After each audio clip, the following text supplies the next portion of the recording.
Alhamdulillahirabbil alamin wassalatu wassalamu ala asyrofil anbiya'i wal mursalin nabiyina wa maulana Muhammadin wa ala alihi wa ashabihi wa man tabi'ahu bi ihsanin ila yaumiddin, amma ba'd.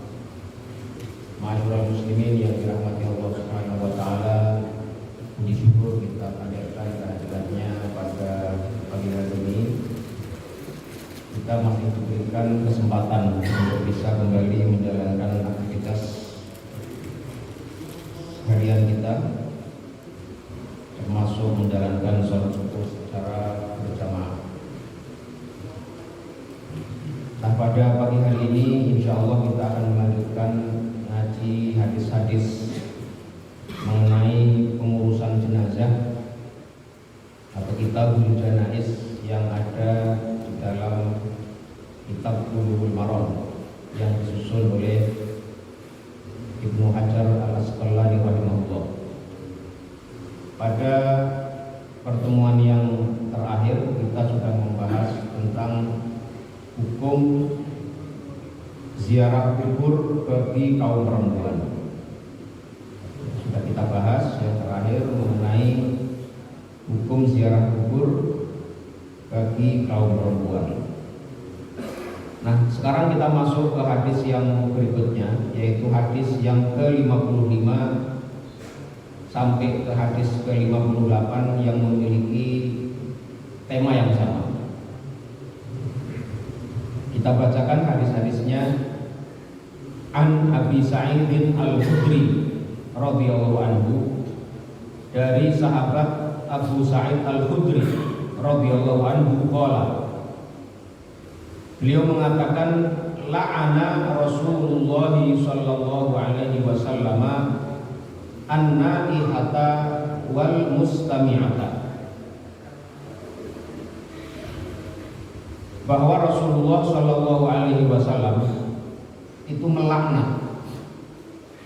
Kata laknat itu maknanya adalah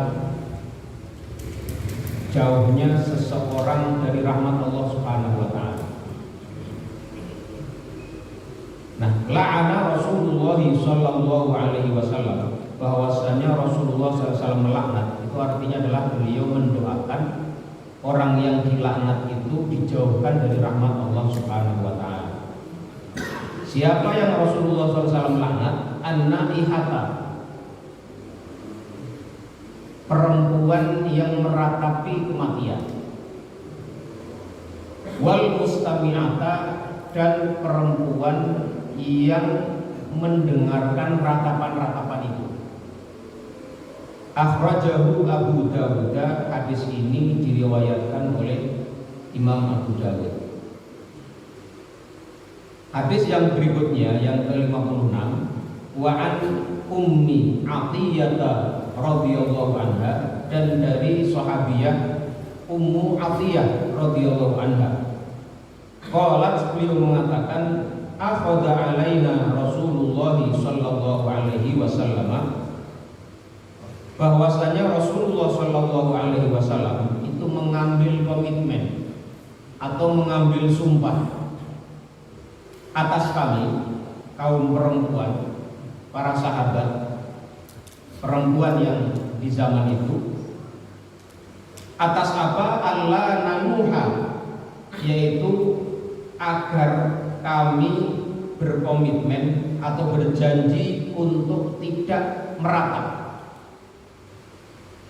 Al-haditsu muttafaqun alaih. Hadis ini diriwayatkan oleh Imam Bukhari dan Muslim.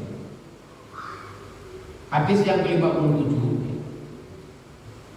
wa an Umar radhiyallahu anhu, dan dari sahabat Umar radhiyallahu anhu, anin Nabi sallallahu alaihi wasallam, dari Nabi Muhammad sallallahu alaihi wasallam, qala, beliau bersabda, al-mayyitu, orang yang meninggal itu, mayit itu, yu'adzabu, diazab. Nanti akan kita bahas ya, maksud diazab itu apa. Al-mayyitu, mayit itu, yu'adzabu, diazab, fi qabrihi, di dalam kuburnya, bima niha alaihi, karena sebab ratapan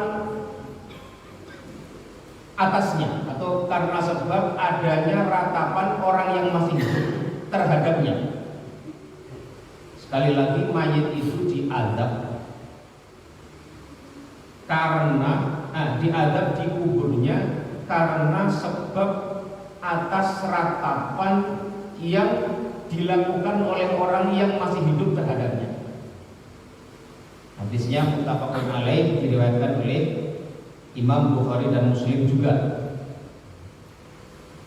Dan yang ke-58 walahuma, dan juga diriwayatkan oleh Al-Bukhari dan Muslim nahwuhu, hadis yang isinya semisal, Anil Mughirah ibni Syu'bah, dari sahabat Mughirah bin Syu'bah. Ini ya, hadis yang ke-55 sampai ke-58. Nah, hadis ini menjadi dasar yang menunjukkan bahwasanya meratapi kematian seseorang itu sangat dilarang dalam Islam. Makanya tadi di hadis yang kita bacakan disebutkan Rasulullah SAW melaknat. Ini menunjukkan bahwasanya meratap atas kematian seseorang itu sesuatu yang sangat dilarang, bahkan bisa tergolong ke dalam dosa besar. Karena sanksinya adalah dilaknat oleh Rasulullah SAW, didoakan dijauhkan dari rahmat Allah Subhanahu wa taala. Ini dia. Jadi hadhil ahaditsu dalilun ala tahrimin niyahati alal mayyit. Yaitu dalil hadis-hadis tadi, yang 4 hadis tadi menjadi dalil diharamkannya niyahah alal mayyit, meratapi kematian seseorang. Birofis sauti, yang biasanya meratap itu dilakukan dengan mengangkat suara, berteriak-teriak. Bita'didi syama'ilihi wa ma'asini af'alihi, dengan menyebut-nyebut, memperbanyak sebutan tentang keutamaan, kelebihan dari orang yang meninggal. Wa hiya min amril jahiliyati, dan hal yang demikian itu adalah termasuk atau tergolong dari perbuatannya orang-orang jahiliyah. Mengapa hal itu dilarang atau mengapa hal itu diharamkan? Lima fiha minal mafasidil azimati, karena meratapi kematian itu merupakan atau menimbulkan mafsadat yang agung, mafsadat yang banyak sekali. Jadi di sini dijelaskan tadi meratap itu biasanya dilakukan dengan menyebut-nyebut kebaikan orang yang diratapi itu. Jadi biasanya orang meratap itu kan dia berteriak-teriak, menangisnya teriak-teriak dan mengatakan, "Duh bapak," misalnya kalau yang mati bapaknya, "nanti siapa lagi yang bisa menolong keluarga ini? Selama ini engkau adalah tumpuan keluarga," misalnya, sambil teriak-teriak. "Setelah ini siapa lagi yang menjadi tumpuan kami? Engkau adalah orang yang selama ini menjadi tumpuan hidup kami. Engkau adalah," terus menyebut kebaikan-kebaikan yang disebutkan terhadap mayat tersebut. Ini itu salah satu bentuk daripada perbuatan yang sangat dilarang oleh Rasulullah SAW. Nah, apa alasan larangan itu? Yang pertama, annaha la tazidun naiha illa syiddatan wa husna. Karena meratap itu, berteriak-teriak, menyebut-nyebut kebaikan si mayit itu merupakan tidak memiliki manfaat, tidak memiliki efek, kecuali justru bisa menambah kesedihan dan penderitaan si orang yang meratap itu. Jadi tidak ada manfaatnya sama sekali, kecuali justru menambah derita dan kesedihan daripada orang yang meratap. Yang kedua, annaha tasakhutun min qada'illahi wa qadrihi wa i'radin alaihi. Annaha tasabbutun min qada'illahi wa qadrihi wa i'radun alaihi. Karena hal yang demikian itu merupakan ekspresi tidak terima atas qada dan qadarnya Allah Subhanahu wa taala. Wa qillatu sabrihi, dan bentuk ketidakadanya rasa sabar orang yang meratap tadi. Orang-orang yang tadi yang meratap, berteriak-teriak, ya, kemudian menyebutkan penyesalan dia atas kematian orang yang meninggal itu, menyebut-nyebut nanti siapa lagi yang bisa menolong keluarga ini, nanti siapa lagi yang bisa menjadi sumber penghidupan, siapa lagi yang bisa membantu menyokong keluarga misalnya. Itu hal tersebut, ucapan-ucapan seperti itu menunjukkan bahwasanya orang tersebut, orang yang meratap itu tidak menerima qada dan qadarnya Allah Subhanahu wa taala, dan menunjukkan rasa tidak sabarnya kepada ujian yang Allah berikan kepadanya. Ini seakan-akan dia menolak takdir Allah Subhanahu wa taala. Yang berikutnya, annaha tu'dil mayyita. Yang demikian itu justru membuat si mayit ini menjadi dirugikan. Kama dalla alaihi haditsu, sebagaimana disebutkan oleh hadis yang tadi, bahwasanya mayit itu diazab oleh sebab ratapan yang dilakukan oleh orang yang hidup terhadapnya. Nah, ini makna azab seperti apa? Di para ulama juga sudah membahas, apa iya benar mayit itu diazab oleh sebab perbuatan orang lain, disebabkan oleh perilaku yang tidak dilakukannya sendiri. Padahal ada ayat dalam Al-Quran itu yang menyebutkan wala taziru waziratu wizra ukhra. Tidaklah seorang pemikul beban itu, orang yang memikul dosa itu akan memikul dosa yang ditanggung atau dilakukan oleh orang lain. Wala taziru waziratu wizra ukhra. Jadi seakan-akan hadis yang menyebutkan bahwasanya mayit itu akan diazab, mayit itu akan disiksa karena sebab peratapan oleh orang yang masih hidup, itu seakan-akan bertentangan dengan ayat ini. Karena ayat ini mengatakan tidaklah seseorang yang menanggung beban dosa itu akan menanggung dosa atau beban yang dilakukan oleh orang lain. Misalnya ada dalam surat Al-An'am ayat 164. Ya, dan beberapa ayat yang lain.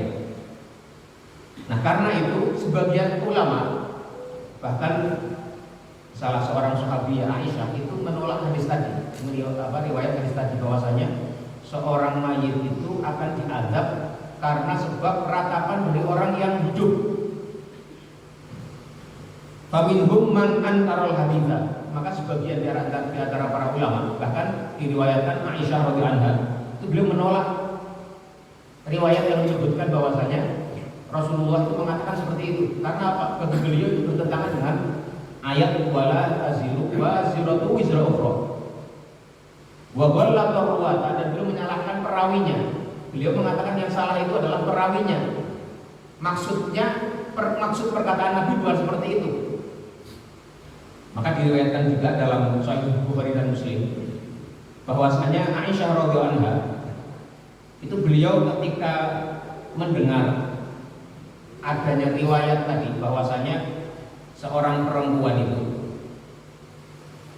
seorang mayit itu akan diazab oleh ratapan yang dilakukan oleh orang yang masih hidup, beliau mengatakan begini, rahimallahu Aba Abdurrahman, sami'a syai'an falam yahfadhu. Semoga Allah merahmati Abu Abdurrahman yang meriwayatkan hadis tadi.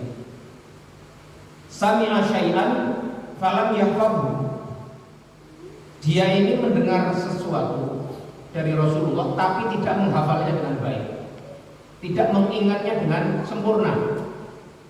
Innama marrat ala Rasulillah sallallahu alaihi wasallam janazatu Yahudiyyin wa hum yabkuna alaihi. Tetapi yang sebenarnya terjadi itu adalah suatu ketika lewat satu jenazah orang Yahudi di hadapan Rasulullah Shallallahu Alaihi Wasallam.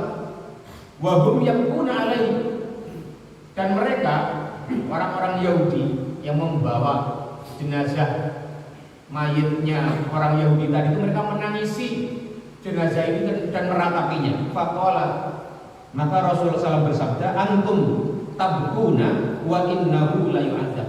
Kalian itu menangisi, menyesali matinya jenazah si Yahudi itu, wa innahu la yu'adzab, padahal dia itu sedang diadab karena dia meninggal dalam keadaan kafir.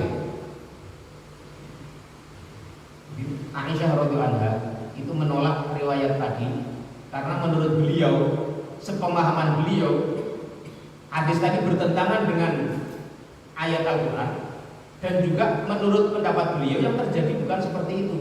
Nabi tidak mengatakan bahwasanya mayit itu diadab karena ditangisan, ratapan dari orang-orang yang masih hidup, tetapi yang terjadi adalah suatu ketika lewat satu jenazah orang Yahudi di hadapan Rasulullah, dan mereka orang-orang yang membawa jenazah itu menangisi dan meratapi jenazah itu. Rasulullah mengatakan, antum tabkuna alaihi, kalian menangisi, meratapi mayit itu, wa innahu la yu'adzab, tetapi sebenarnya jenazah itu sedang diadab karena dia meninggal dalam keadaan kafir. Ya, itu ijtihad daripada Aisyah radhiyallahu anha. Jadi sekali lagi, kalau orang beristihad, punya ilmu, punya kapasitas, itu ya punya hak untuk beristihad, punya hak untuk menyatakan pendapatnya sesuai dengan batas ilmu yang ia miliki. Dan Rasulullah SAW pernah bersabda, idza ijtahada ya ahadun, atau kama qala Rasulullah SAW, fa in asaba falahu ajrun, kalau dia benar dapat 2 pahala. Kalau wa in akhta, kalau dia salah, falahu ajrun wahid, kalau salah dapat 1 pahala. Jadi kalau beristihad memang murni ingin mencari kebenaran dengan batas ilmu yang dimiliki, bukan karena hawa nafsu. Kalau benar ya dapat 2 pahala, kalau salah dapat 1. Jadi tidak ada ruginya. Ya. Asal didasari atas ilmu, tidak didasari oleh hawa nafsu. Dan itu terjadi, para ulama berbeda pendapat, para sahabat berselisih pendapat, itu banyak sekali terjadi. Dan itu tidak masalah, bagian dari ijtihad mereka, ya, dari apa yang mereka pahami dari Al-Quran dan hadis-hadis Rasulullah SAW. Dan perbedaan itu tidak pernah bisa dihapuskan. Jangan pernah menyatakan kita bisa menghilangkan perbedaan kalau kita kembali kepada sunnah dan Al-Quran. Pada Al-Quran itu tidak. Zaman sahabat saja, para sahabat sudah banyak berbeda pendapat. Padahal mereka sama-sama hidup di zaman Rasulullah Shallallahu Alaihi Wasallam. Ini pendapat Aisyah radhiyallahu anha. Tetapi ya, ada juga pendapat yang lain. Ya. Wa minhum ya, man awwala haditsa bi ta'wilatin katsirah. Ya. Namun sebagian para ulama yang lain ada yang menyatakan bahwasanya hadis itu sah, hadis yang menyatakan bahwasanya mayit itu diazab karena ratapan dari orang yang hidup itu dengan beberapa penakwilan, beberapa pemahaman. Yang pertama, antara lain ya, atau antara lain di antara pendapat itu ada yang mengatakan ratapan itu bisa menjadi sebab diazabnya si mayit kalau orang yang meninggal itu berwasiat agar dia minta untuk diratapi. Di antara beberapa tradisi jahiliyah itu ada orang-orang yang kalau mau meninggal itu dia mewasiatkan agar dia diratapi. Tujuannya apa? Seakan-akan menunjukkan prestis dia saat dia hidup. Jadi orang merawat itu tadi dia menyebut-nyebut kelebihan, keutamaan yang dimiliki orang yang mati itu saat dia masih hidup. Dianggap orang yang baik. Nanti ternyata siapa lagi yang bisa melakukan seperti engkau? Siapa lagi orang yang bisa menolong kami seperti engkau masih hidup, dan seterusnya dan seterusnya. Kalau yang demikian itu tidak ada iskal. Ini penjelasan para ulama ya. Iskal itu menjadi hilang. Kenapa? Karena ratapan itu juga bagian dari amal perbuatan dia. Karena dia mewasiatkan untuk diratapi. Tidak bertentangan dengan wala taziru wa ziratu wizra ukhra. Ya. Karena ratapan itu datang sebagai hasil dari perbuatan orang yang meninggal tadi. Ini Di antara pendapat para ulama untuk mensinkronkan, mengharmoniskan dua dalil yang seakan-akan isinya berbeda. Fayakunun nauhu bisa bagi fi'lihi, maka ratapan itu adalah hasil dari perbuatan si mayit itu. Jadi dia masih menjadi bagian dari perilaku yang dilakukan oleh si mayit itu. Tetapi wahadha dhaifun, tapi pendapat ini dianggap lemah. Ya anna lafdhu amun, karena lafaz hadis tadi jelas sekali am, ya, bersifat umum, generik. Mayit itu akan diadab karena sebab ratapan yang dilakukan oleh orang yang hidup terhadapnya. Ini. Wali anna sahabata radhiyallahu anhum fahimu minal hadithi husulut ta'dibi wa in lam yusil mayyitu bin nawhi. Dan karena para sahabat kebanyakan di luar sahabat yang menolak seperti Aisyah radhiyallahu anha itu memahami bahwasanya hadis itu menyebutkan bahwasanya memang mayit itu diadab karena adanya ratapan itu. Nah, ada pendapat yang lain yang mengatakan bahwasanya makna yu'adzabu itu maknanya adalah, jadi kata adzaba yu'adzibu, mengazab. Ya, azab itu maknanya berbeda dengan yu'aqabu, diikop, dihukum. Kata azab itu artinya adalah sesuatu yang tidak nyaman, sesuatu yang tidak enak, sesuatu yang membuat penderita, itu namanya azab. Makanya Rasulullah SAW dalam satu hadis yang lain pernah mengatakan, sesungguhnya safar itu qit'atun minal azab, bahwasanya safar itu bepergian itu adalah ibarat potongan atau salah satu bentuk dari bentuk azab. Nah, makna azab itu apa? Apakah artinya azab itu siksaan dari Allah? Tidak. Azab itu maknanya adalah sesuatu yang tidak nyaman, sesuatu yang membuat orang itu menjadi menderita, menjadi tidak enak seperti lazimnya orang kebanyakan. Makanya kalau kita lagi bersafar, lagi bepergian, itu kan nggak senyaman saat kita berada di rumah sendiri.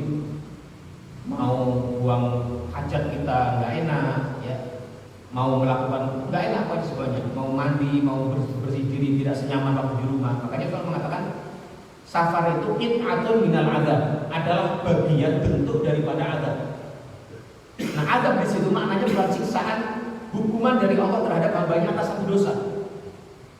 Nah, mereka membawa makna itu kepada makna yang seperti ini, bahwasanya mayit itu diazab di kuburannya karena sebab ratapan yang dilakukan oleh orang hidup terhadap, maksudnya adalah bahwasanya mayit itu menjadi yata'allam wa yata'adza binaumihim alaihi. Jadi mereka itu menjadi merasa tidak nyaman, lebih merasa menderita, merasa tersiksa, bukan disiksa karena dosa, merasa tersiksa karena sebab ratapan orang yang masih hidup itu. Bisa dipahami bedanya ya antara tadi disiksa dengan tersiksa. Jadi dia merasa tersiksa, jadi mendengar tangisan keluarganya itu, dia justru merasa menjadi tidak nyaman sendiri, menjadi tidak tenang dengan ratapan keluarganya itu. Bukan Allah menghukumnya dengan akibat perbuatan orang lain itu. Sama seperti kalau kita misalnya punya anak, dengar anak kita nangis, itu kita yu'adzab, tersiksa, merasa ini kok nangis, misalnya nangisnya nggak berhenti-berhenti, tersiksa sendiri. Padahal itu bukan satu dosa yang menimpa kita, bukan sebuah azab dari Allah SWT dalam arti hukuman atas dosa kita, bukan. Jadi memaknai kata yu'adzab itu dengan cara seperti itu, bahwasanya azab di situ maknanya adalah sesuatu yang membuat orang itu tidak nyaman, membuat tidak enak, membuat tersiksa dalam tanda kutip ini. Nah, pendapat ini itu diambil atau dipegang oleh Ibnu Taimiyah dan Ibnu Qayyim rahimahullah ya. Di antara para ulama yang berpegang dengan pendapat itu adalah Ibnu Taimiyah dan Ibnu Qayyim. Ini.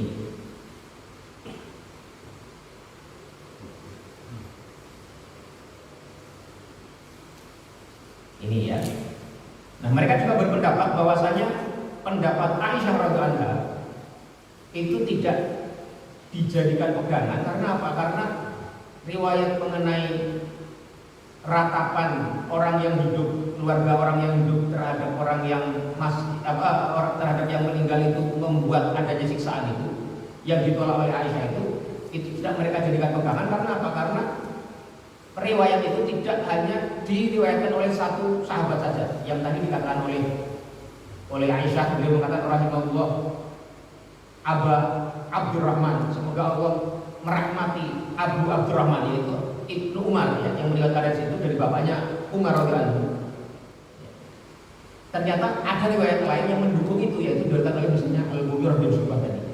Jadi kalau dia Aisyah radhiyallahu anha menyalahkan pemahaman atau hafalannya Abu Abdurrahman Ibnu Umar, tapi ternyata riwayat itu juga didukung oleh sahabat yang lain, sehingga dalam kasus ini menurut pendapat yang ketiga tadi, pendapatnya Aisyah radhiyallahu anha itu tidak bisa dijadikan pegangan. Sekali lagi itu adalah ijtihad daripada para sahabat yang berbeda-beda, tetapi berdasarkan kapasitas keilmuan yang mereka miliki, dan itu sah-sah saja. Dan sah-sah saja. Ini ya. Jadi sekali lagi pendapat yang ketiga itu mengatakan di hadisnya demikian, maksud daripada al-mayyitu yu'adzabu fi qabrihi bimaniha alaihi, bahwa mayit itu disiksa, diazab di kuburnya karena ratapan orang yang hidup terhadapnya. Maksudnya adalah bahwasanya si mayit itu dia akan merasa tidak nyaman, merasa tersiksa mendengar atau mengetahui keluarganya atau orang-orang yang masih hidup meratapi dirinya. Itu ya makna daripada atau pendapat yang ketiga terhadap hadis tadi.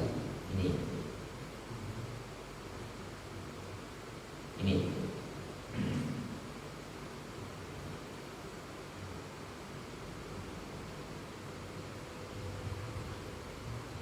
Nah, kemudian ya, hadis tadi ya, khususnya yang pertama kami bacakan yang ke nomor 55, yang Rasulullah SAW menyatakan bahwasanya Rasulullah melaknat perempuan yang meratap dan perempuan yang mendengarkannya. Mengapa disebutkan perempuan? Ini bukan karena diskreditkan kaum perempuan, tidak, tetapi karena memang umumnya orang-orang yang meratap itu adalah kaum perempuan umumnya. Ini. Nah, hadis tadi menjadi dalil juga haramnya mendengarkan ratapan dengan sengaja. Ya. Al-haditsu dalilun ala tahrimil istima'i ilan naihati. Hadis ini menjadi dalil diharamkannya mendengarkan ratapan orang yang meratap. Wa annal mustami'ata syarikatun lin naihati fil lahni. Bahwasanya perempuan yang mendengarkan ratapan-ratapan yang meratapi itu menjadi mitra atau kontributor yang sama terhadap ratapan yang dilarang tadi. Ini.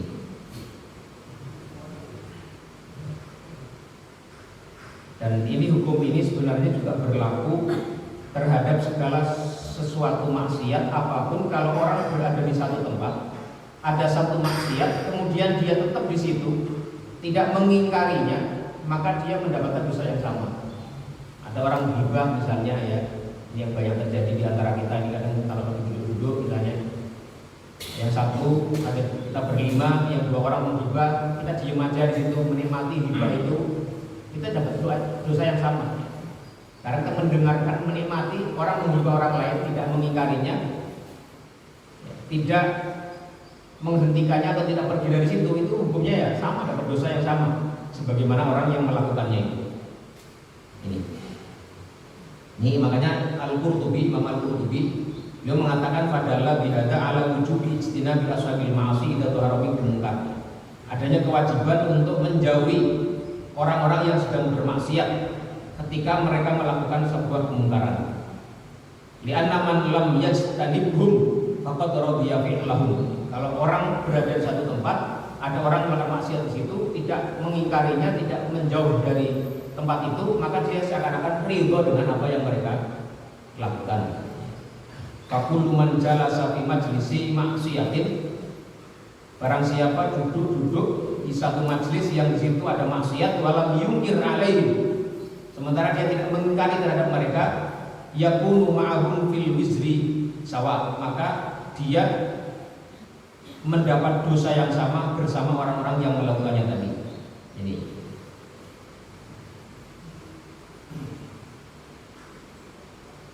Kemudian kesimpulan yang berikutnya, al haditsu dalilun ala annal mayyita yu'adzabu bisababin niyahati alaihi, bimana annahu yata'adza wa yata'allam. Ini ya. Hadis ini juga menjadi dalil kalau kita mengambil pendapat yang ketiga tadi, bahwasanya mayat itu diazab dengan sebab adanya ratapan orang yang hidup terhadapnya, tapi dimaknai dengan annahu yata'adza wa yata'allam. Tapi maknanya adalah diazab di situ maksudnya bukan Allah menyiksa dia karena satu dosa, tetapi ya dia tadi merasa tidak nyaman, merasa terganggu, merasa menderita sendiri mendengar ada keluarganya yang meratapinya. Sebagaimana kita kalau dengar anak kita nangis nggak berhenti itu kan kita merasa nggak nyaman sendiri. Ya itu maknanya seperti itu. Ini. Wa amma kaifiyatu ta'dzibihi biniyahah wallahu a'lam biha. Dan bagaimana itu bisa terjadi? Bagaimana orang yang meninggal tadi bisa merasa yata'adza wa yata'allam, merasa tersakiti, merasa menderita, merasa tidak nyaman dengan ratapan orang yang masih hidup terhadapnya itu? Bagaimana caranya dan bagaimana itu bisa terjadi? Semua diserahkan kepada Allah Subhanahu wa taala karena memang tidak dijelaskan secara rinci. Wa amma kaifiyatu ta'dzibihi binniyati fallahu a'lamu biha. Maka Allah lebih tahu ya tentang hal tersebut karena tidak ada hadis yang secara tegas menjelaskan mengenai bagaimana hal itu bisa terjadi ini. Nah, ini hadis larangan mengenai meratap terhadap mayit. Kalau sekedar menangis biasa, meneteskan air mata, menangis ya sesungguhnya ya. Pun pula kalau harus keluar suara, selama dia tidak meratap, selama dia ridho, selama dia bisa menerima takdir dan qada dan qadar Allah Subhanahu wa taala itu tidak dilarang. Karena Rasulullah SAW orang yang hatinya paling kuat sendiri itu juga menangis ketika salah satu di antara putra atau putri beliau meninggal. Beliau mengucurkan air mata dan itu manusiawi, tidak bisa dilarang, tidak bisa disalahkan. Rasulullah menangis ketika salah satu putranya, dalam satu riwayat ada yang menyebutkan Ibrahim yang meninggal, atau ada riwayat yang menyebutkan putra beliau yang lain atau putri beliau yang lain, tapi beliau menangis, betul menangis. Tapi beliau mengatakan ya, innal aina latadma'u, sesungguhnya mata itu bisa meneteskan airnya, meneteskan air mata. Wa innal qalba la yahzanu, dan hati bisa sedih ya, karena adanya kejadian-kejadian termasuk meninggalnya seorang itu. Innal aina latadma'u wa innal qalba la yahzanu walakinnana la naqulu illa ma yurdi rabbana. Tetapi kita tidak pernah mau mengatakan sedikit pun sesuatu yang tidak mendatangkan ridho daripada Allah Subhanahu wa taala. Inna lillahi wa inna ilaihi raji'un. Semua milik Allah Subhanahu wa taala dan kepadanya kita akan kembalikan. Jadi sekali lagi menangis ya dalam batas yang wajar, sedih dalam batas yang masih wajar, itu tidak dilarang dan tidak tergolong dalam niyah yang dilarang tadi. Ini.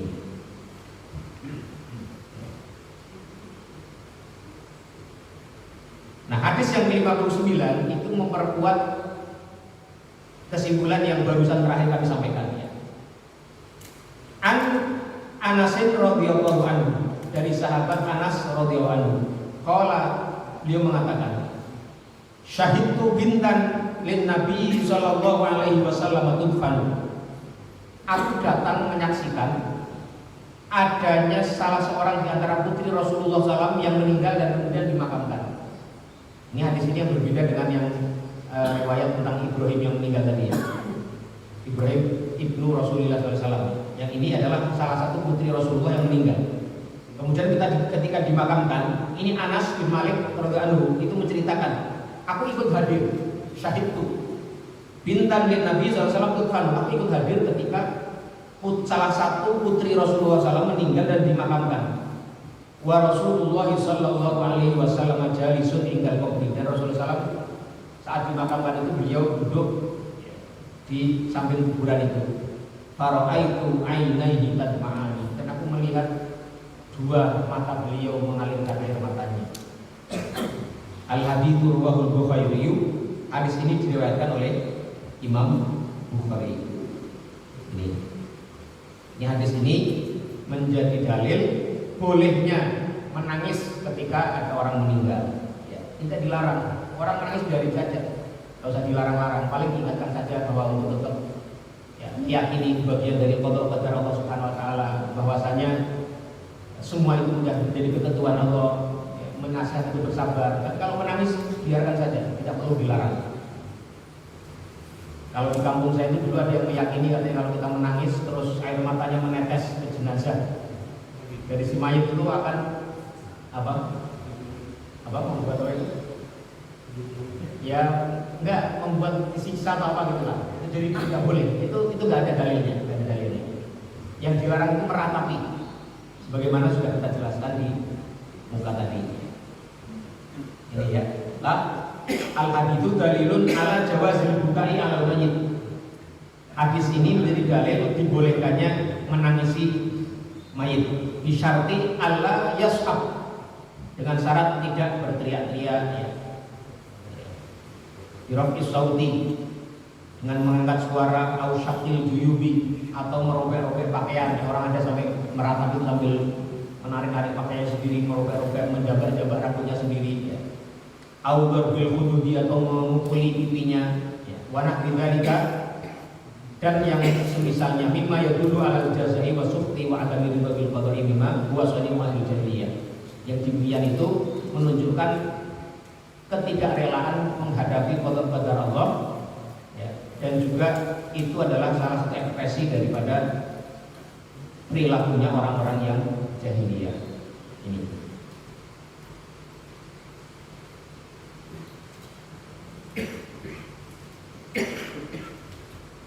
Ini ada hadis lain juga yang diriwayatkan oleh Imam Bukhari dan Muslim juga ya, yang lebih tegas lagi dari Ibnu Umar radhiyallahu anhu, bahwasanya Rasulullah SAW bersabda, Innallaha, sesungguhnya Allah, la yu'adzibu, tidaklah mengadab satu mayit bidamil aini, karena sebab keluarnya air mata, wala bihusnil qalbi, dan tidak pula karena kesedihan hati seseorang karena meninggalnya mayit.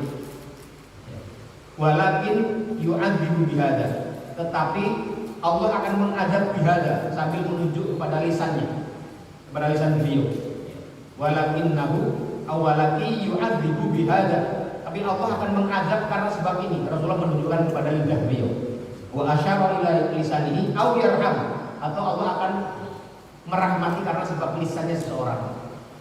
Jadi lisan ini bisa membuat Allah mengadab mayit atau tidak ya. Kalau orang-orang yang di sekitarnya tadi mengatakan yang baik-baik, ya Allah akan mendatangkan rahmatnya. Kalau mengatakan yang tidak baik, ya bisa mendatangkan azab seperti yang sudah kita jelaskan di awal tadi. Ini. Sebelum kita masuk hadis yang berikutnya, ada pertanyaan terkait masalah ini? Kalau tidak ada, kita lanjut hadis yang berikutnya, yang hadis yang ke-60.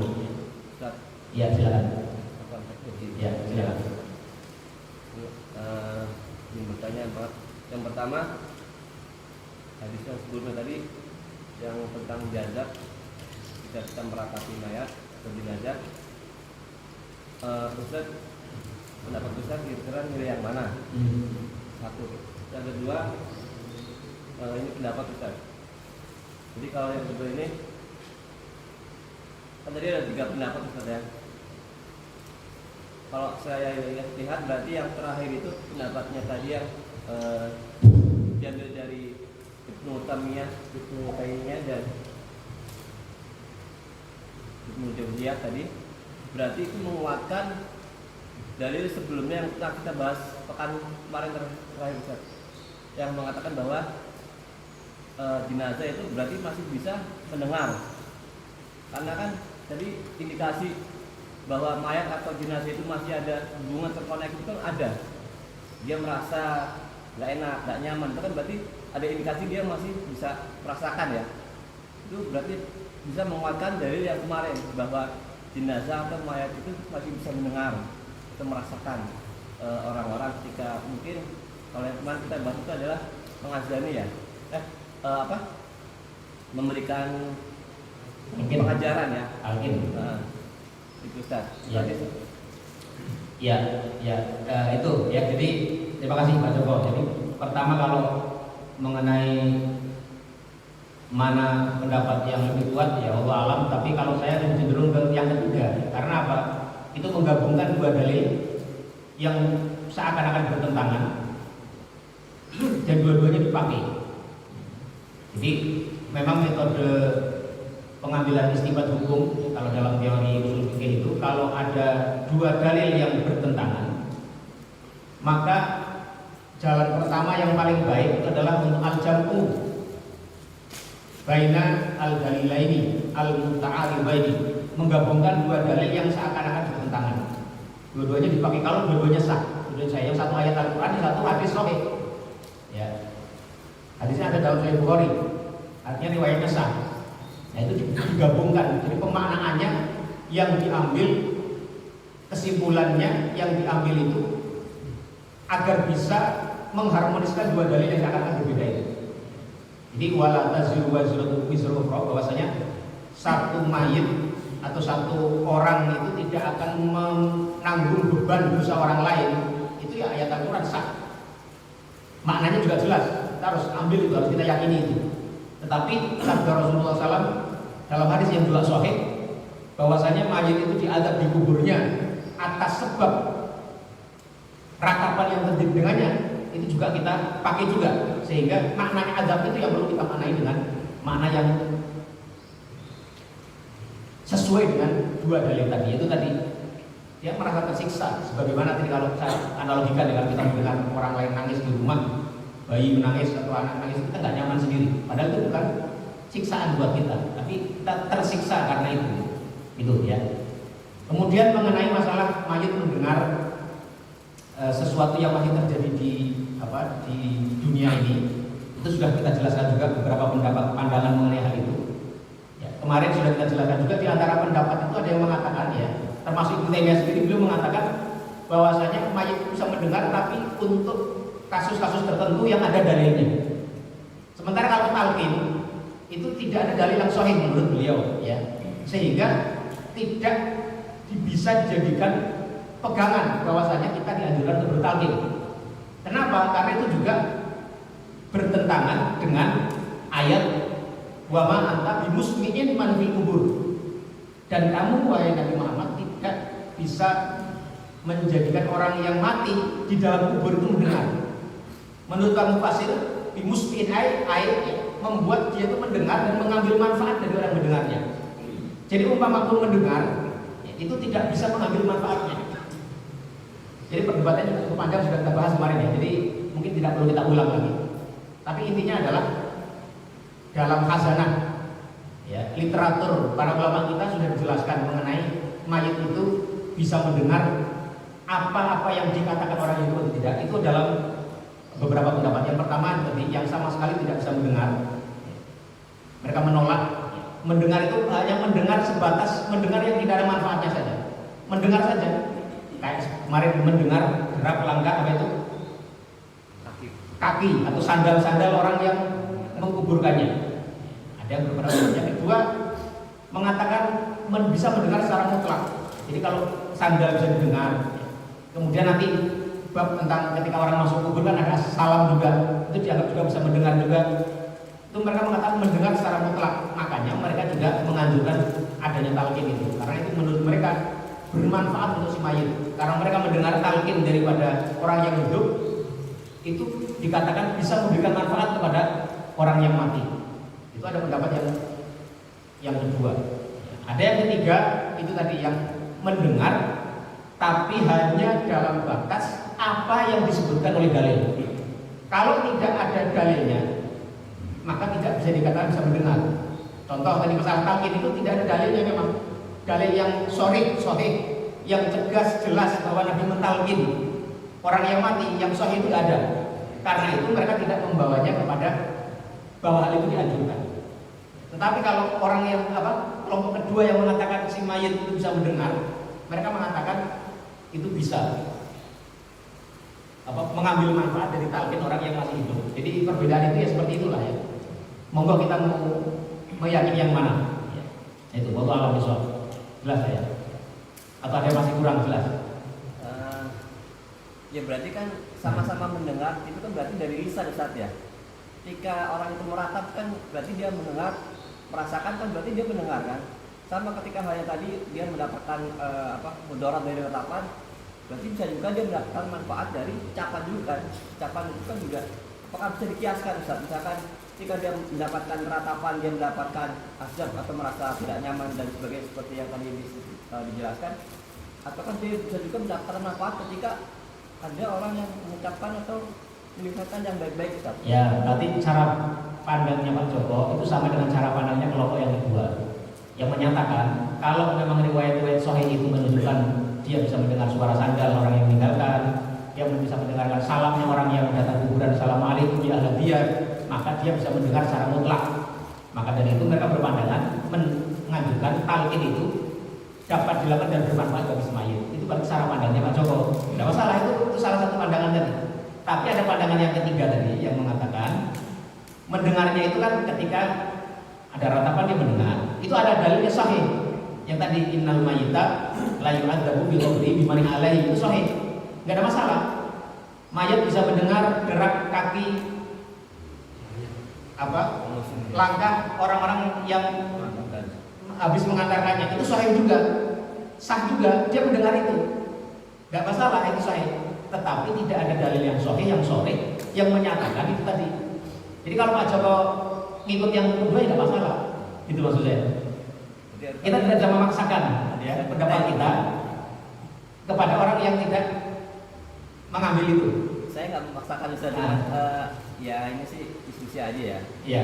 Ya monggo kalau Pak Joko meyakini itu yang kedua, ya itu memang ulama sudah ada yang sudah sampai pada pendapat itu. Tapi ada juga yang pertama tadi menolak sama sekali. Mengapa? Karena ada ayat tadi. Ada ayat yang tegas wa ma anta bimusmi'in man fil kubur. Dan engkau wahai Muhammad tidaklah bisa membuat orang yang ada di kuburan menjadi mendengar. Itu masalahnya, ada ayat itu. Mengapa kemudian ada ulama yang mengatakan mayit yang sudah dikubur tidak bisa mendengar sama sekali? Kalaupun mendengar adalah mendengar yang tidak ada manfaatnya.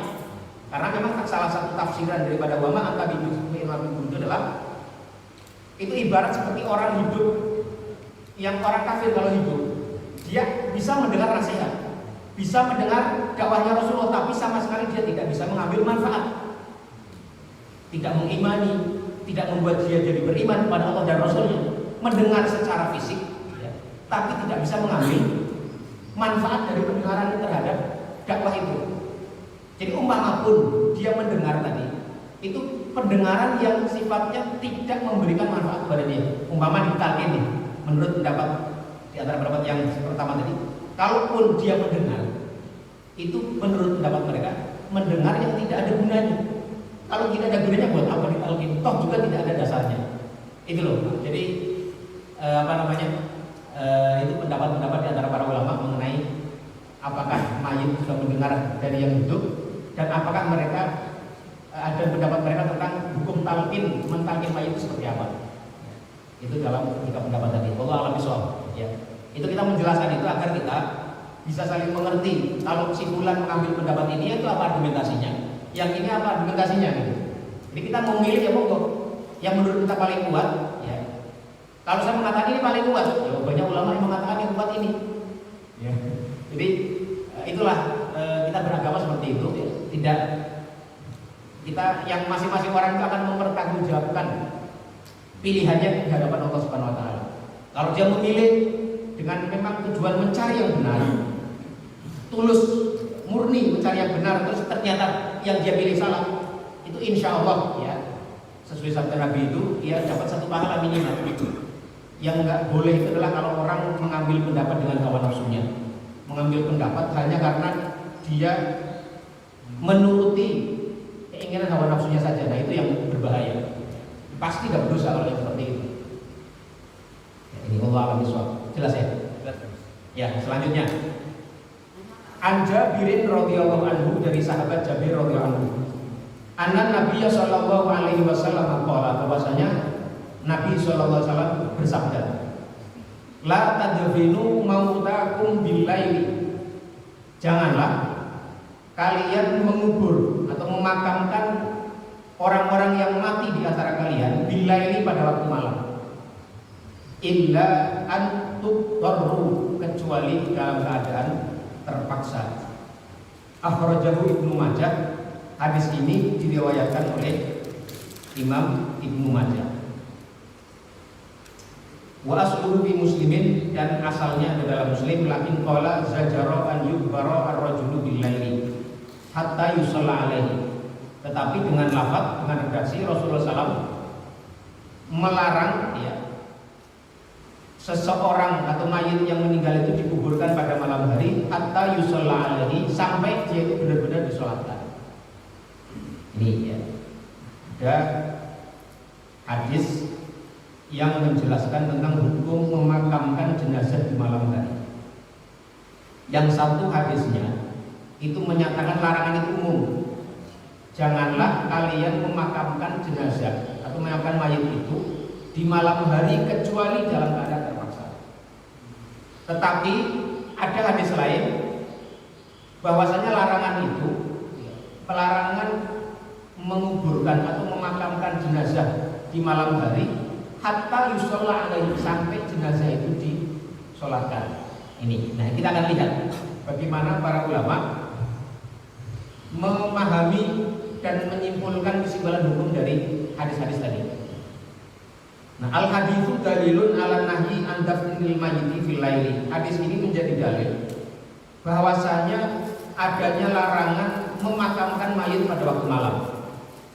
Dan pendapat ini diambil oleh Ibnu Hazm al-Zahiri. Ya, Ibnu Hazm al-Zahiri itu dalam madzhab Zahiriyah, ya Pak. Beliau adalah salah satu tokoh yang dikenal dalam madzhab Zahiriyah karena secara umum cara mengambil hukumnya itu zahir. Melihat zahirnya apa, teksnya seperti apa, ya sudah diambil seperti itu. Itu Ibnu Hazm al-Zahiri.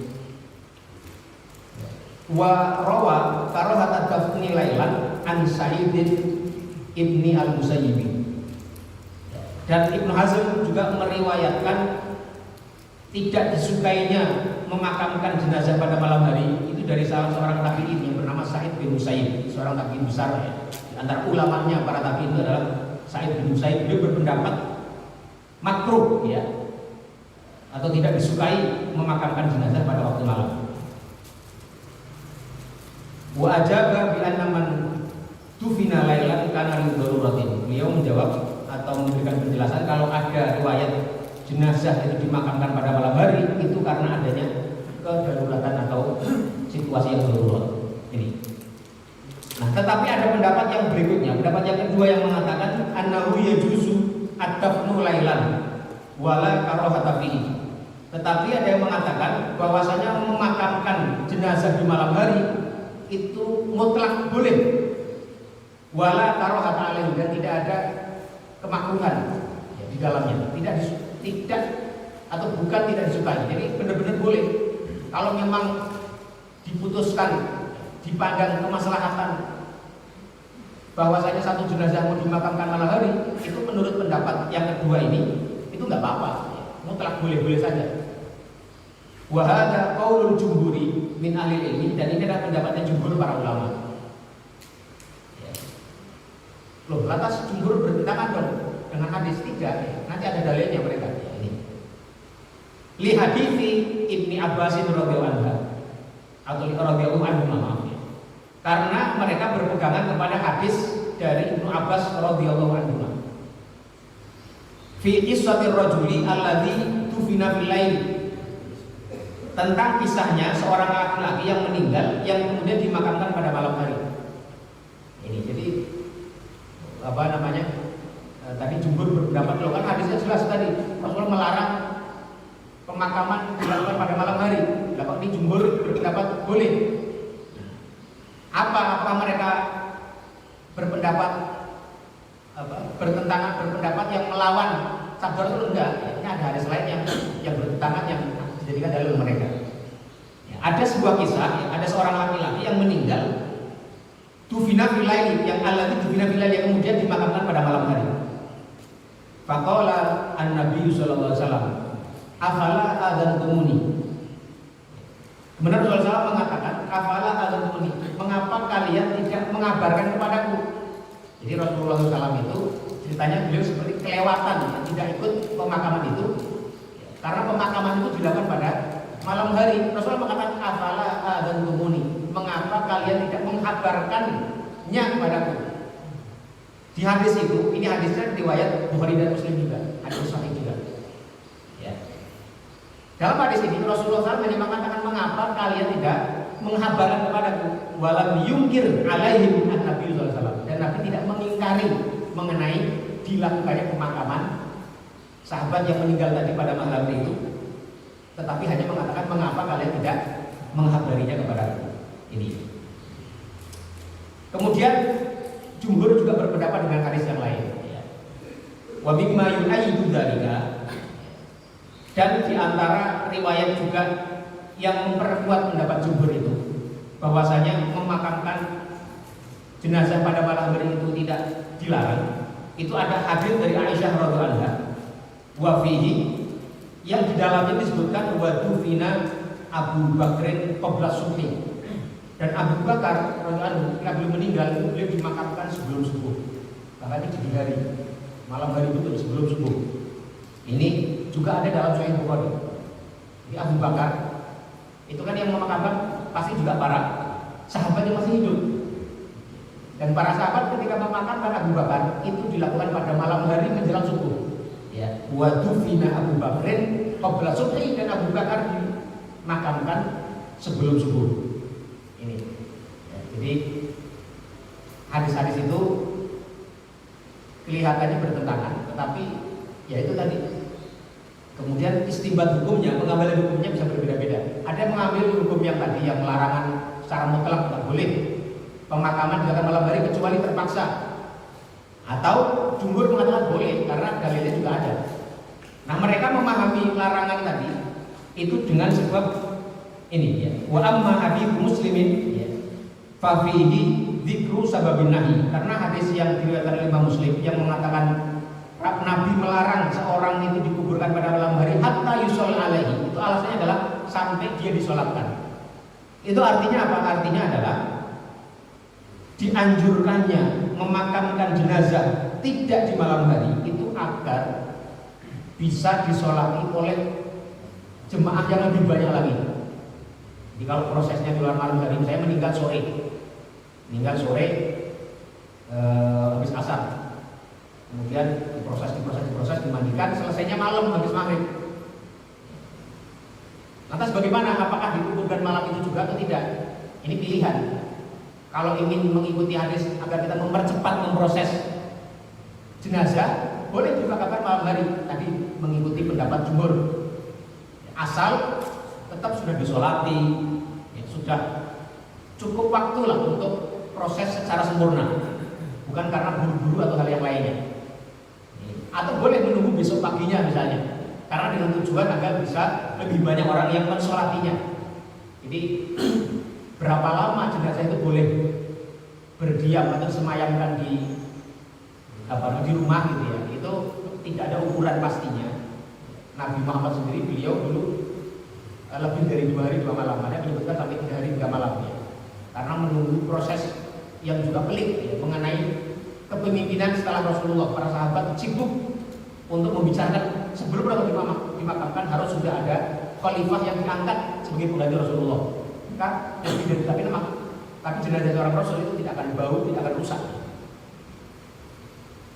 Nah, kalau yang saya pernah baca dari fatwa-fatwa para ulama itu ya, kalau hitungannya jam ya, kita lebih dari sehari itu masih boleh, masih wajar, karena belum mayat itu belum berubah ya. Misalnya meninggal habis maghrib, dia dimakamkannya pagi-pagi jam 8 pagi, insya Allah itu mayat juga belum berubah ya, belum bau, itu nggak apa-apa. Tapi kalau sampai mayat keluar baunya itu sebaiknya jangan, karena itu akan mengurangi kehormatan mayat itu. Jadi kalau di dalam batas hitungan jam ya, batas hitungan yang masih wajar itu boleh menunda pemakaman ya, demi satu maslahat yang ingin dituju. Misalnya ada keluarganya mau datang ya, yang dari luar kota gitu ya. Tapi kalau jauh sampai harus menunggu 1 hari sampai jenazah itu keluar baunya, itu jelas dilarang. Itu tidak boleh. Ini wallahu a'lam bishawab. Ada yang bertanya? Ya.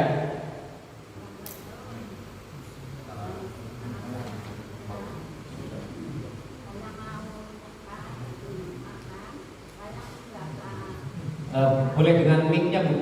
Kami tidak bisa mendengar suara Ibu.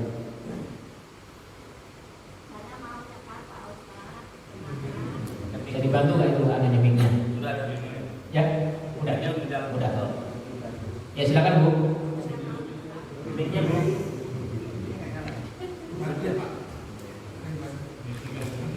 Pak Ustaz, saya mau nyekar ke makam, saya membaca surat Yasin. Yang benar itu adabnya mana? Apa ke timur atau ke barat, Pak Ustaz? Kalau udah selesai, saya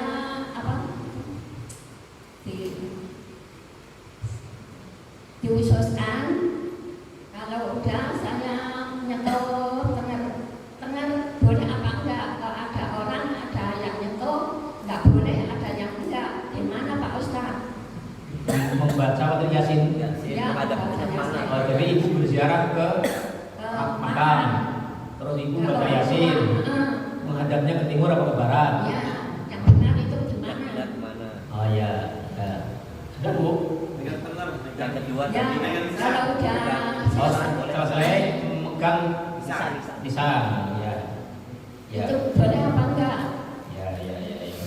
Ya, makasih Bu. Ya, terima kasih. Assalamualaikum. Ya, pertama mengenai hukum perempuan ziarah kubur sudah kita bahas ya. Dan jelas ya. Ada yang melarang, ada yang membolehkan selama aman dari fitnah. Yang lebih baik disertai oleh mahramnya ya. Itu sudah kita bahas kemarin. Yang kedua, ziarah kubur yang ada riwayatnya, ada dalilnya itu Rasulullah SAW. Itu kalau ziarah kubur selain masuk kuburan salam, kemudian beliau berdoa, mendoakan untuk si mayit atau orang-orang yang ada di kuburan itu. Itu ada riwayat dan juga akan kita bahas insya Allah di hadis yang terakhir. Rasulullah SAW itu kalau sering kali beliau itu malam hari datang ke kuburan Baqi. Ya, kalau Baqi itu kalau sekarang itu di sebelah kiri Masjid Nabawi. Ya. Nabi sering itu ziarah kubur dan dilakukan pada malam hari. Ya. Dan apa yang beliau lakukan di situ? Beliau mengangkat tangannya sambil berdoa. Itu hadis sahih ya. Itu artinya yang dilakukan Rasulullah SAW ketika ziarah kubur adalah mendoakan jenazah, mendoakan si mayit atau ahli kubur yang ada di situ. Gitu, ya. Nah, bagaimana dengan membacakan Al-Quran? Ya, ini sudah kita bahas juga ya, sebelumnya mengenai menghadiahkan Al-Quran kepada si mayit. Itu para ulama berbeda pendapat. Ada yang mengatakan sampai, ada yang mengatakan tidak. Kalau Imam Syafi'i justru mengatakan tidak. Ini yang menarik ya. Imam Syafi'i sendiri itu menyatakan hadiah pahala baca Al-Quran tidak sampai kepada jenazah.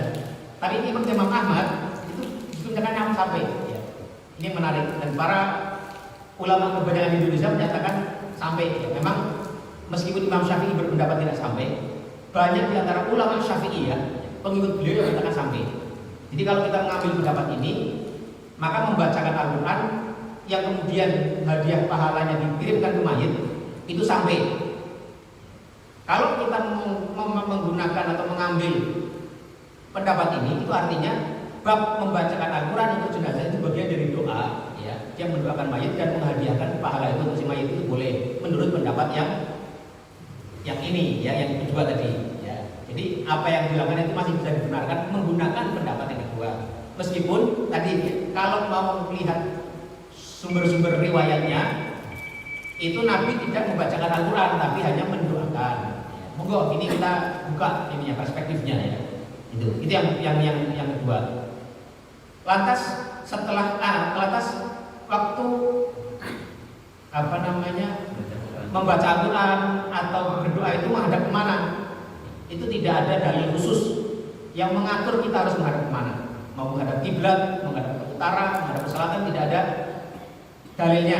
Tetapi ya, kalau kita berbuat baik menghadapkan kita ke kiblat itu baik-baik saja. Jadi ini apa? Diambil dari mana kesimpulan itu? Kesimpulannya adalah perbuatan yang berlawanan dengan itu dimakruhkan menghadap ke kiblat. Misalnya orang buang hajat, itu kan dimakruhkan untuk mengarah ke kiblat. Maka kalau kita bikin WC itu sebaiknya tidak menghadapkan orang ke kiblat. Meskipun nanti ya ada pendapat yang mengatakan bahwasanya Rasulullah SAW tidak menyukai ya menghadap kiblat ketika buang hajat itu hanya kalau dilakukan di tempat terbuka. Zaman dulu, zaman Nabi itu kan orang kalau mau buang hajat itu menyepi ke tempat orang yang nggak lewat situ. Jadi nggak ada toilet umum. Ya ada mungkin tapi jarang lah. Tapi toilet yang seperti kita nggak ada. Makanya dimakruhkan untuk menghadap kiblat. Banyak ulama berpendapat kalau kita buang hajat di dalam ruang tertutup itu boleh menghadap kemana pun boleh. Tapi intinya sekali lagi adalah menghadap kiblat. Dalam banyak kebaikan itu dianjurkan. Ya, misalnya menghadapkan jenazah, dihadapkan kiblat dan seterusnya. Artinya apa? Artinya meskipun tidak ada dalil yang secara tegas menunjukkan ke arah mana saat kita berdoa di kuburan itu kita lakukan, mau menghadap kiblat atau tidak ada anjuran khusus. Tapi karena ini perbuatan yang baik, menghadap kiblat adalah satu hal yang baik. Allah alam bisawab. Itu yang ketiga ya, mengenai ke arah mana kita menghadapkan saat kita ziarah kubur. Ya. Kemudian apa yang dilakukan? Apakah mengusap-usap nisan itu boleh atau tidak? Ya. Yang saya tahu tidak ada anjuran, tidak ada larangan. Itu hal yang sifatnya mubah. Selama ya, mengusap-usapnya itu tidak ada unsur-unsur lain yang bisa yang bisa mengganggu keimanan kita misalnya. Atau tidak ada madarat yang bisa timbul dari situ. Ini sama dengan misalnya menanam bunga atau memperbarui tanahnya di lagi gitu ya, dirapikan. Itu nggak ada dalilnya, nggak ada larangan, tidak ada anjuran. Itu ya. Kalau mengusap-usap hanya sekedar ini sifatnya ada, sesuatu yang ada. Selama tidak ada dalam, kira-kira tujuan mengusap itu apa, Bu? Hanya sekedar mengusap saja itu nggak masalah. Sama dengan orang salaman habis sholat ya. Yang minta doa, minta salam itu Pak Ustaz. Ya. Minta doa, minta salam Pak Ustaz. Minta doa, Minta salam. minta saran. Maksudnya Oh iya. Iya Bu. Iya Bu. Ya, Waalaikumsalam ya. Terima kasih Bu. Ya, nggak apa-apa. Jadi tadi kalau mengusap, sekali lagi mengusap tidak dengan tujuan ta'abudi misalnya. Bukan karena kalau saya mengusap ada keyakinan di situ ya, yang sifatnya ta'abudi, beribadah, sifatnya hanya adat saja, itu nggak masalah ya. Tapi kalau ada tujuan tertentu misalnya kalau harus mengusap atau karena meyakini kalau mengusap itu dapat apa, berkah atau apa, itu nggak ada ya. Sebaiknya tidak. Tapi kalau hanya sifatnya adat, sesuatu perilaku yang tidak ada hubungannya dengan ta'abud, itu nggak masalah. Kayak kesalahan habis sholat, itu ya sama dengan orang buka HP habis sholat. Tidak diyakini bagian dari ta'abud kita dalam sholat, itu tidak masalah. Yang masalah itu kalau salaman sebelum salam, itu salah. Sebelum salam itu salaman, itu bid'ah. Kalau salaman saja, itu kan ada sesuatu yang sifatnya bukan bagian dari ibadah. Kita juga tidak meyakininya itu harus dilakukan atau sunnah atau enggak. Hanya ada saja, ada. Sama dengan ada orang habis sholat biasanya buka HP, ngecek WhatsApp, itu dilarang apa enggak? Ya enggak ada larangan, cuma kan ya sebenarnya dulu lah gitu aja kan. Itu bagian dari adat yang selama tidak ada unsur ta'abud ya, ibadah atau hal-hal yang iktikad yang ada di situ. Karena kalau sesuatu yang diiktikad yang ta'abudi harus ada sandaran hukumnya. Itu Allah akan bisawab. Jelas Bu ya? Jelas Bu ya? Ya, sudah. Ada yang lain? Ini hadis yang berikutnya. Ini hadisnya menarik dan perdebatannya panjang ini mengenai kumpul-kumpul dan membuat makanan untuk jenazah. Apa ketika ada orang meninggal? Ini dibahas hari ini atau pertemuan berikutnya? Pertemuan berikutnya. Ya. Ini pembahasannya panjang ini mengenai kumpul-kumpul ketika jenazah meninggal dan makan-makan. Nah, ini nanti ada penjelasannya dan perdebatannya juga luas nanti ya. Ada selain apa namanya syarah yang ada di sini, saya juga baca-baca sumber-sumber yang lain sehingga kita ingin mendudukkan masalah ini mudah-mudahan secara seproporsional mungkin. Ada yang membolehkan, ada yang tidak. Batasnya, yang membolehkan batasnya seperti apa? Ya. Kalau yang tidak boleh argumentasinya apa? Ya, itu nanti insya Allah kita akan bahas pada kesempatan berikutnya. Kalau memang sudah tidak ada yang lain lagi, kita cukupkan sekian ya. Nah, kalau kita lihat di jadwal yang ada, ya itu kan kemarin sempat kami sampaikan juga pada malam hari, ya itu kita akan bagi kajian kita yang tadinya 2 kali tafsir, yang untuk saya itu tadinya di Bulughul Maram, tapi setelah saya pertimbangkan, insya Allah kita akan coba bareng-bareng ngaji Sahih Bukhari. Ya. Tujuannya apa? Pertama karena Sahih Bukhari itu adalah kitab yang paling sahih setelah Al-Quran. Yang kedua, kita lebih dekat dengan hadis. Ya. Dalam Sahih Bukhari itu nanti kita bisa membahas banyak hal. Ada masalah akidah, masalah konsep-konsep besar dalam agama, tentang konsep-konsep wahyu, tentang konsep kerasulan, ya, yang itu bagian dari akidah. Ada juga masalah fikihnya, ada juga masalah adab dan etikanya dan macam-macam. Ya, kalau kita sampai pada titik yang semestinya gitu ya. Jadi kita akan coba kaji itu ya bersama-sama. Insya Allah untuk maghrib yang pertemuan kedua. Jadi untuk yang maghrib pekan pertama itu sudah tafsir. Maghrib yang pekan berikutnya itu yang Sahih Bukhari. Kita akan coba bahas bareng-bareng ya dengan membaca syarah-syarah yang ada. Barangkali ini yang bisa kita sampaikan pada kesempatan pagi ini, mudah-mudahan ada manfaatnya untuk kita semua untuk menambah pemahaman yang terbaik ya dalam kita memahami syariat Islam ini.